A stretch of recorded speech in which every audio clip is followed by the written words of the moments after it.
Assalomu alaykum. Kanalimizga xush kelibsiz. Bugun Nishonda Chechenka nomi bilan mashhur Gulzoda Abdullayeva va unga qilinayotgan tuhmat toshlari. Chechenka Instagram sahifasida ularga tinmay tuhmatlar bo'layotganini aytib, juda ham xafa bo'ldi va video murojaat bilan chiqdi. Hurmatli SMS keldi rasm bilan birga. Bu holat fevral oyida ham kuzatilgan edi.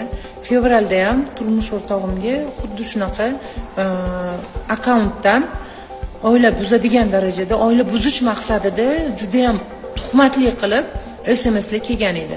Yana kiramiz, ko'ramiz, ozgina ko'rib olsin deydi-da. O'zidan ham bizdan ham udalsiz qilib cho'rniga tiqib qo'yadi bizani. Xullas, meni diqqat bilan eshit. Agar bitta SMS, ikkita SMS yozib, Chechenkani oilasini barbod qilib tashlayman, ajrashib ketadi eri bilan deb o'ylagan bo'lsang, chuchvarani xom sanabsan. Meni erim bitta SMS bilan ajrashadigan inson emas. Meni erim chuqur o'ylaydi, boshqa qiladi.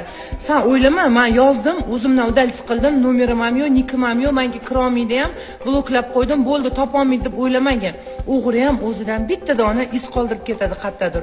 Bu imенно biz seni mana shu qoldirgan izing bilan topdik.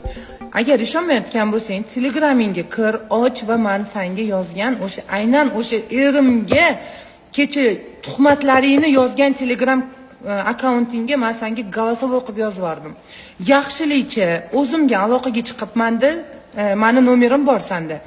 Uzringni so'rasang so'rading. Bo'lmasa qanaqa ikkiyuzlamachiligingni, aslida kimligingni men xalqqa lenta qilib ekran zapis bilan qo'yib beraman.